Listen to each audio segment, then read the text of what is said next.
साथियों, खास तौर पर कोरोना काल के बाद के समय की हम चर्चा करते हैं तो युवाओं में भी हार्ट अटैक या दिल से संबंधित बीमारियों की बहुत अधिकता देखी गई है।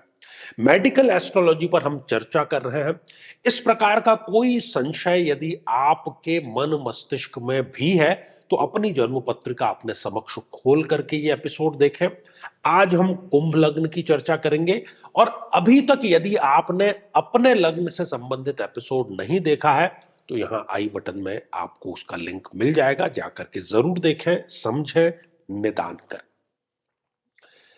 तो मेरे बहुत ही प्रिय और बेहद सम्मानित साथियों, हृदय की असीम गहराइयों से अभिनंदन, बहुत बहुत हार्दिक स्वागत।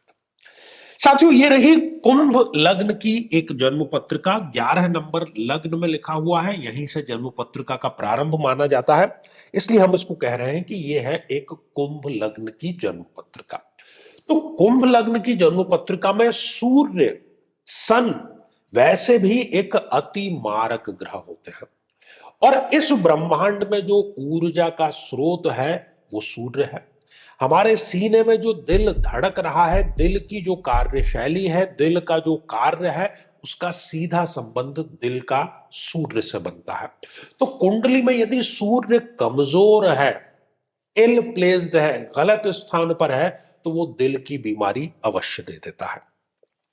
सबसे पहली स्थिति, यदि सूर्यदेव इस रोग के भाव में यदि विराजमान है तो पिता से भी व्यक्ति की अनबन रहती है, दाम्पत्य जीवन भी उसका खराब रहता है और कहीं ना कहीं शत्रु बाधा भी उसको सदैव बनी रहती है और दिल की बीमारी से व्यक्ति पीड़ित रहता है। साथियों, सूर्यदेव यदि इस अष्टम भाव, इस मृत्यु के भाव में विराजमान हो जाए तब भी वो दिल से संबंधित परेशानी इस जातक को अवश्य दे देता है, मृत्यु तुल्य कष्ट अवश्य दे देता है और साथ ही उसका जो खर्च है मेडिकल के पेटे, दवाइयों के पेटे, वो सदैव बना ही रहता है। साथियों, सूर्यदेव यदि इस द्वादश भाव में विराजमान हो जाएं तब भी वो इस प्रकार की समस्याएं जरूर दे देता है और इसके साथ ही वो व्यक्ति को नर्वस सिस्टम से संबंधित, तो पाचन तंत्र, पेट से संबंधित, क्योंकि जठर अग्नि का भी कारक तत्व सूर्य है, ये सारी परेशानियां देता है। साथियों, यदि सूर्यदेव नीच राशि के होकर के और इस नवम भाव में विराजमान हो जाए तब भी वो इस जातक को ये समस्याएं जरूर देता है, भाग्य को भी ये कमजोर बनाने का कार्य जो है वो कर देता है। इसके अतिरिक्त आप देखिए सूर्यदेव की डिग्रियां कितनी है जन्म पत्रिका में। यदि सूर्यदेव स्वयं 0 डिग्री के विराजमान है या वो 28, 29 जैसी अंतिम डिग्रियों के विराजमान है तो 0 डिग्री मतलब नवजात शिशु जितना बल किसी ग्रह में, 28, 29 डिग्री मतलब वयोवृद्ध जितना बल। तो नवजात शिशु और वयोवृद्ध दोनों ही दूसरों पर डिपेंड रहते हैं, इसी कारण से सूर्य यहां पर जो है कमजोर दिल का यहां पर कारण बनता हुआ स्पष्ट नजर आता है।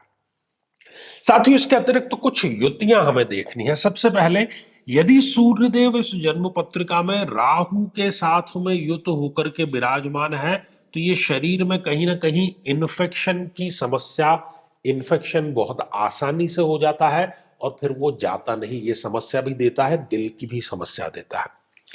यदि सूर्यदेव इस जन्म पत्रिका में केतु के साथ में विराजमान है किसी भी भाव में तब भी वो इस प्रकार की समस्याएं देते हैं, दिल की समस्या तो देते ही हैं, साथ में चूंकि केतु एक सेपरेटिव टेंडेंसी का ग्रह है इसलिए वो व्यक्ति को इंट्रोवर्ट जरूरत से ज्यादा बना देता है। यदि इस जन्म पत्रिका में सूर्य कहीं ना कहीं शनि के साथ में विराजमान है तब भी वो इस प्रकार की समस्याएं देता है और जो भी बीमारी शरीर में आती है वो लंबी चलती है क्योंकि शनिदेव हर चीज में देरी के कारक है। यदि सूर्यदेव इस जन्म पत्रिका में चंद्रमा के साथ में विराजमान है ये भी दिल की समस्या का कारण बनता है और साथ ही मानसिक तनाव का भी ये कारण जरूरत से ज्यादा बनता है क्योंकि चंद्रमा जो है मनसो जातक, जातक का जो है मन कहा गया है। साथियों, मैं समझता हूं कि कुंडली आपने अपने समक्ष रख करके ये एपिसोड देखा होगा तो सारी बात आपको आसानी से समझ में जो है वो आ गई होगी। यदि इस प्रकार की समस्या आपके भी साथ में है तो सूर्य जो है उसके आपको दान अवश्य करने चाहिए। सूर्य के अभिमंत्रित जल का सेवन जरूर करना चाहिए। तो साथियों, श्रृंखला ये हमारी आगे भी जारी रहेगी। यदि आप भी चाहते हैं कि आपकी कुंडली का सूक्ष्म और वैज्ञानिक विश्लेषण हो तो आगामी समय में मैं स्वयं इन शहरों में उपस्थित रहूंगा। आप समय लेकर के मिल सकते हैं या फिर टेलीफोनिक या वीडियो कॉल के माध्यम से भी आप जुड़ सकते हैं। तो आज के लिए केवल इतना ही, और इसी मंगल कामना के साथ में कि आप सभी स्वस्थ, समृद्ध और शांतिपूर्वक जीवन व्यतीत करें। नमस्कार। साथियों, कई वर्षों के जन्म पत्र का अध्ययन और लाखों कुंडलियों के अध्ययन के बाद हम ये कह सकते हैं कि यदि किसी की जन्म पत्रिका में शनि पीड़ित है तो उसको इस ग्रह की महादशा में इन 9 लक्षणों का, इन 9 कष्टों का, पीड़ाओं का अवश्य सामना करना पड़ता है। व्यक्ति कर्मचारियों, खासतौर पर 4th क्लास के एम्प्लॉय से सदैव परेशान ही रहता है। अपने ही परिवार का विरोध हर बार उसको सहन करना पड़ता है। शरीर के जोड़ों में गठिया का रोग बहुत युवा अवस्था में ही घर कर जाता है। पूरी की पूरी ये दशा इनके लिए मृत्यु तुल्य कष्ट लेकर के आती है और हर एक कार्य में इनके देरी अवश्य होती है। झूठे इल्जामों का इनको सामना करना पड़ता है। बदनामी के कारण इनका कई बार घर से निकलना दूभर हो जाता है और किसी केस में तो जेल योग तक का इनके समीकरण जरूर बनता है। व्यक्ति कई बार आलस्य के चलते आवश्यक कार्य को भी टालता चला जाता है। लेकिन साथियों, यदि आप भी इन सभी कष्टों से स्थायी और सटीक मुक्ति प्राप्त करना चाहते हैं तो उसका तरीका है इस ग्रह की महादशा मंत्र साधना दीक्षा, जो विशेष रूप से आपके नाम, आपकी जन्मतिथि के अकॉर्डिंग की जाएगी। और गुरु दीक्षा के माध्यम से अभिमंत्रित माला भी आपको प्रदान की जाएगी, ताकि न केवल ये सारे कष्ट दूर हों बल्कि ये पूरी की पूरी महादशा आपके लिए शांतिदायक और सुख समृद्धिदायक साबित हो। साथियों, कई वर्षों के जन्म पत्र का अध्ययन और लाखों कुंडलियों के अध्ययन के बाद हम ये कह सकते हैं कि यदि किसी की जन्म पत्रिका में राहु पीड़ित है तो उसको इस ग्रह की महादशा में इन 9 लक्षणों का, इन 9 कष्टों का, पीड़ाओं का अवश्य सामना करना पड़ता है। ये भ्रम की स्थिति पैदा कर देता है। व्यक्ति ये निर्णय नहीं ले पाता कि उसके लिए सही क्या है, गलत क्या है, और यदि वो निर्णय ले भी लेता है तो वो निर्णय उसके लिए आत्मघाती साबित होता है। हर एक कार्य में हानि, हर एक कार्य में आकस्मिक समस्याएं सदैव खड़ी रहती है। व्यक्ति नशे की तरफ आकर्षित होता है और उसमें डूब भी वो जाता है। अपने ही लोगों से उसको धोखा मिलता है। विवाह के पश्चात विधवा या विधुर योग भी उसके निर्मित हो जाता है। नाहक ही बदनामी, अच्छा कार्य करने के बावजूद भी बदनामी इसको प्राप्त होती है। छोटी बड़ी जेल यात्रा का योग भी यहां पर निर्मित होता है और घर में सदैव गृह कलेश का वातावरण बना रहता है।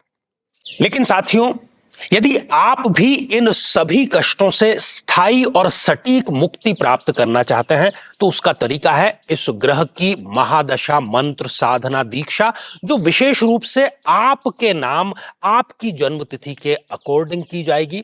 और गुरु दीक्षा के माध्यम से अभिमंत्रित माला भी आपको प्रदान की जाएगी, ताकि न केवल ये सारे कष्ट दूर हों बल्कि ये पूरी की पूरी महादशा आपके लिए शांतिदायक और सुख समृद्धिदायक साबित हो। साथियों, कई वर्षों के जन्म पत्र का अध्ययन और लाखों कुंडलियों के अध्ययन के बाद हम ये कह सकते हैं कि यदि किसी की जन्म पत्रिका में केतु पीड़ित है तो उसको इस ग्रह की महादशा में इन 9 लक्षणों का, इन 9 कष्टों का, पीड़ाओं का अवश्य सामना करना पड़ता है।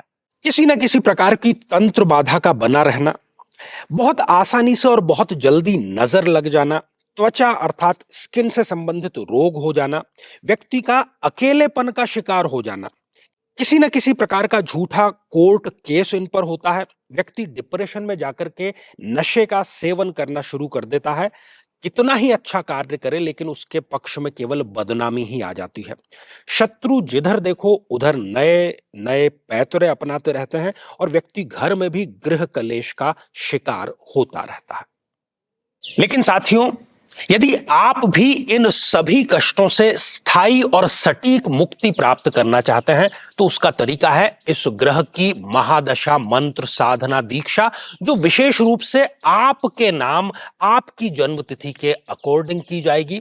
और गुरु दीक्षा के माध्यम से अभिमंत्रित माला भी आपको प्रदान की जाएगी, ताकि न केवल ये सारे कष्ट दूर हों, बल्कि ये पूरी की पूरी महादशा आपके लिए शांतिदायक और सुख समृद्धिदायक साबित हो।